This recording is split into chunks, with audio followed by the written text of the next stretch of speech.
Kakadosh Bokero, we're just continuing with Halachot, the Siman Kuf Membet, Sif Aleph. Maram brings down as follows: Karavet ta'a afilu b'dikduk otachad machsidin oto. If a person comes and he's reading the Torah and he makes a mistake, even if it's going to be with dikduk of one letter, he's going to have to come and he's going to have to retract. Says Rama v'chen adina chazana koreh. Nowadays we have a bal koreh. And the bal koreh, he's not the same one that is actually making the bracha. Meaning, once upon a time, if you're getting the aliyah and you make the bracha and then you make a mistake, it makes sense you have to go back. But since you're making the bracha and you're reading from the Torah, so therefore you have to go back. And nowadays, the person is making the bracha on the Torah, but the Bal Koreh is the one that's reading right from the parasha. So therefore, still says the Rama, you would still have to retract and go back. Now says the Rama, v'davka b'shinui shemishtaneh al yedei zeh.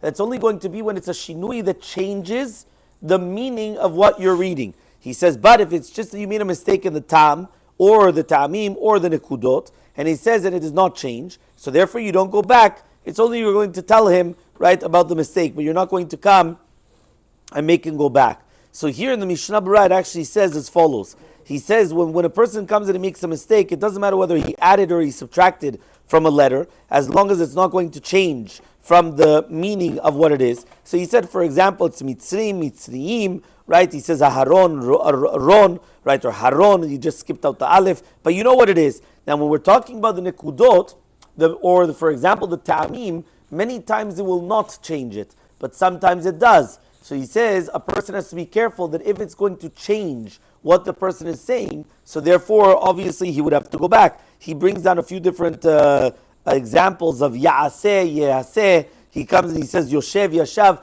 In all of these different examples, it actually changes the meaning of the word. Now he does finish when he's speaking about Shem Hashem. What do you do with the name of Hashem? So this, he comes and he says as follows. The Mishnah Berurah says that you would also have to go back if you're going to change a tam misharet to a mafsik. Right? You have something which is called a tam mafsikim. Tam mafsikim is like a pasek. What is a pasek? It's a pause. Meaning the Torah, they have musical notes.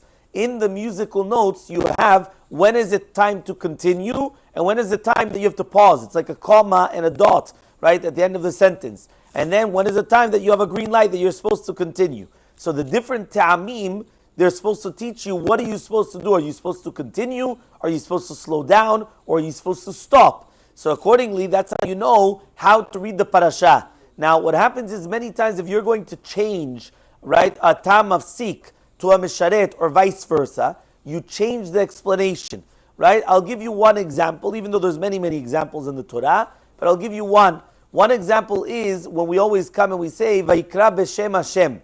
If you pay attention, twice is it written Vayikra b'Shem Hashem, where it's written Vayikra, comma, b'Shem Hashem. Another time it's going to be written Vayikra b'Shem Hashem. That's in Parashat Ki Tisa, what we do for the Tacharunim. What's the difference whether I said Vayikra b'Shem Hashem or Vayikra b'Shem Hashem? What's the difference? The difference is by Avraham Avinu when it's written twice, Vayikra, comma, b'Shem Hashem, it means Vayikra, and he called out. What did he call out? B'Shem Hashem. He called out in the name of Hashem. When you say Vayikra b'Shem, comma, Hashem, it was HaKadosh Baruch Hu himself speaking. And Hashem himself said, he called out, right, Vayikra b'Shem, he called out in the name. What name? Hashem. Meaning it's Hashem speaking. It's not that, and he called in the name of Hashem. It's Hashem himself speaking that he called out in his own name. There obviously HaKadosh Baruch Hu was telling Moshe Rabbeinu about the Yud Gimel Midot Rachamim, and therefore when he told him about the 13 attributes of mercy, he was just explaining to him how to say it. So many times when a person comes and they are reading, it actually changes the explanation where they put the comma in the verse or where they're putting the comma. So that's very, very important. Even though here in the footnote, he does bring down that if it is that you do have to repeat Hashem Hashem, it's better to get to a place where the end of the pasuk or an atnach or things like that, and then start from that or from the beginning. But it's not just in the middle just to start with the name of Hashem. But that you shouldn't be doing. There you should go back to something so it's a whole, and then you continue from there. But obviously it's important when a person is going to have to read, they should be very meticulous how they're reading in order to be sure it does not